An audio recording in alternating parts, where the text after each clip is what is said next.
छात्रों नमस्कार। आज इस कालांश में हम लोग पाठ 4 है शब्द रचना, इस पे ज्ञान प्राप्त करेंगे। पिछले कालांश में हम लोग शब्द विचार पे बात किए थे, जिसमें उसकी परिभाषा, शब्द क्या होते हैं, उसकी परिभाषाएं, उसके भेद पर हम लोगों ने अध्ययन किया था। तो छात्रों, उस कालांश में हम लोग यह समझ गए थे कि शब्द कहाँ कहाँ से और कैसे हम लोग अपने दैनिक जीवन में हम प्रयोग करते हैं। तो आज इसमें हम लोग जो ज्ञान प्राप्त करेंगे वह है शब्द रचना।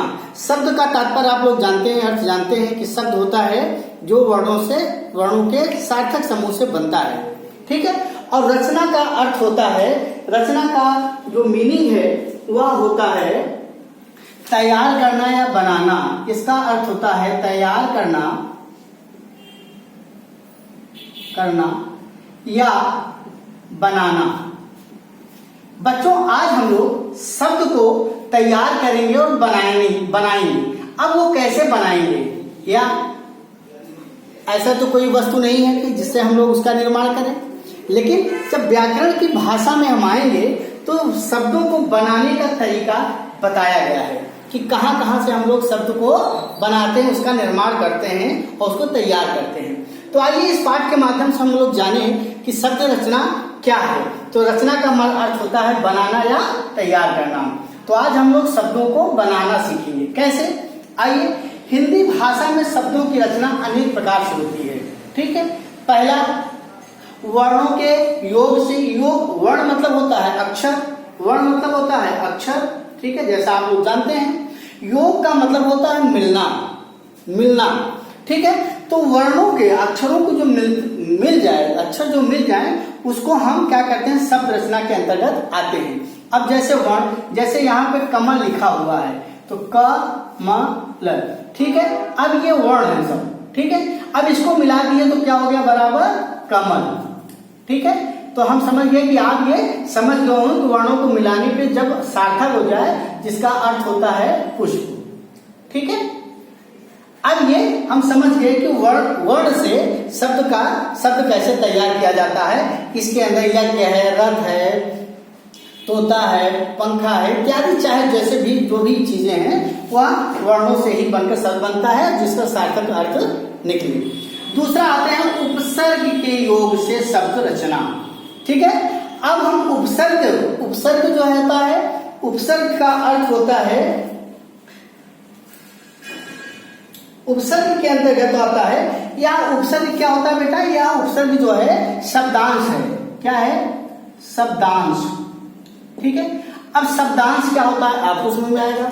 शब्दांश वह होता है, शब्द मतलब होता है वर्ण और अंश मीन्स होता है भाग या हिस्सा, ठीक है। शब्द का ऐसा हिस्सा जो शब्द के पहले लग जाए, ठीक है, और उसका अर्थ जो है वो बदल के सामने आए, उसे हम क्या कहते हैं, उपसर्ग कहते हैं। अब बहुत अच्छे से आपको समझा देता हूं कि पहले इसको 3 भागों में बांट देते हैं। पहला है शब्दांश, ठीक है। दूसरे में कर देता हूं कि शब्द के पहले लगता है, शब्द के पहले लगता है, ठीक है। और तीसरे में कर देता हूं कि इसके अर्थ में बदलाव ला दे, इसके अर्थ में बदलाव ला दे, ठीक है, ला दे। यही शब्दांश कह रहा है कि शब्दांश शब्द के पहले लगता है, जिसके अर्थ में बदलाव ला दे, इसी को हम क्या कहते हैं, उपसर्ग कहते हैं। ऐसा शब्द या ऐसा शब्दों का अंश जिसको पहले लगाने पर उस शब्द का अर्थ बदल जाए, उसे हम क्या कहते हैं, उपसर्ग कहते हैं, ठीक है। दूसरे में आता है, फिर आता है बेटा तीसरे में प्रत्यय। प्रत्यय छात्रों क्या है, प्रत्यय होता है जैसे ही, या अब उपसर्ग में अगर उपसर्ग लगा देता है और अमर हो जाता है। अब कैसे समझोगे, अगर हम इसको लिखे मर, यह शब्द है, क्या है, यह शब्द है, ठीक है। अब मर मतलब होता है मृत्यु, मरा हुआ होता है, मरा हुआ, ठीक है।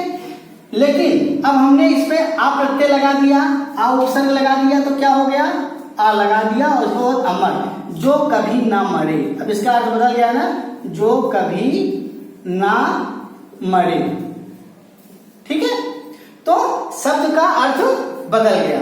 अब इसी प्रकार में प्रत्यय होता है, यह शब्दों के अंत में लगता है। क्या लगता है? शब्दों के अंत में लगता है, और इसका भी बदल जाए, अर्थ बदल जाए, लगता है। जैसे हमने यहां लिखा आई शब्द, अगर आई प्रत्यय हम जोड़ देते हैं तो अगर हम मीठा, क्या है? मीठा मतलब होता है या शब्द है, ठीक है, और आई प्रत्यय लगा दिए, आई जब प्रत्यय लगा दिए तो क्या हो गया? मिठाई। ठीक, अब समझ में आ गया होगा आपके। आइए, उपसर्ग और प्रत्यय ऐसे दो शब्द हैं जिससे उपसर्ग और प्रत्यय से दोनों मिलकर, अभी हम उपसर्ग पढ़े थे और प्रत्यय पढ़े थे, अब ऐसे शब्द भी बनते हैं जिसमें हम उपसर्ग भी लगाते हैं और प्रत्यय भी लगाते हैं। जैसे दोनों को योग शब्द रचना, अभी क्या है? अब उपसर्ग है, मान क्या है? यह शब्द है, ई क्या है? प्रत्यय है। तो जिससे बराबर हो गया कि अभिमान, अभी लग गया, मान में अभी लग गया तो अभिमान हो गया, अब प्रत्यय लग गया तो प्रत्यय लग गया तो ई हो गया, तो क्या हो गया? अभिमानी।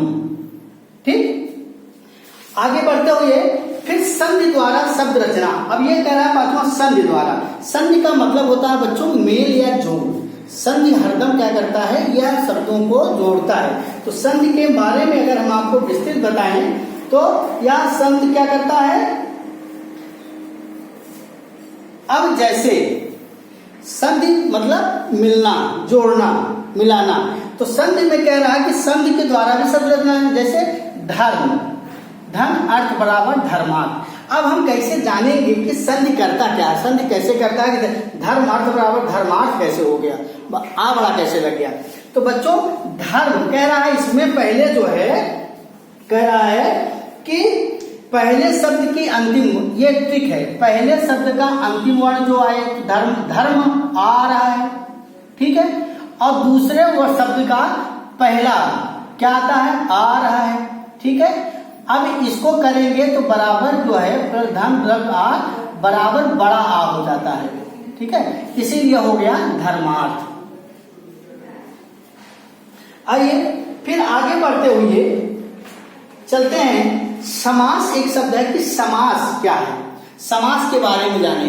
तो समास जो होता है वह कह रहा है समास दो शब्दों से मिलकर बना है, सम धन आस, ठीक है, समधन आस। और सम का अर्थ होता है पास, सम का अर्थ होता है पास, और इसका अर्थ होता है, आस का अर्थ होता है रखना।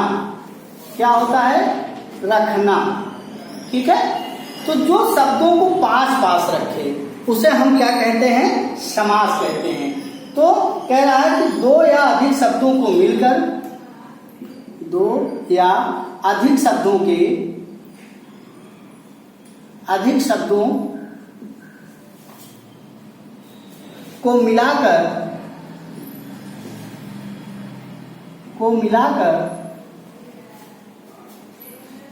सार्थक शब्द बनते हैं। जो सार्थक शब्द बनते हैं,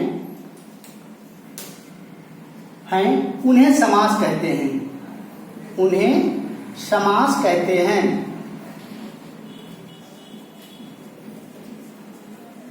जैसे राजा का कुमार बराबर राजकुमार, धर्म, 5 वट वृक्षों का समूह पंचवटी, राष्ट्र का पिता राष्ट्रपिता, प्रधान है जो मंत्री प्रधानमंत्री आदि। तो प्रिय छात्रों, हमें समझ में आया है कि आज यह पाठ हमारा शब्द रचना आपको समझ में आया होगा। अगर कोई भी समस्या आती है तो आप हमसे दोबारा कर सकते हैं। नमस्कार।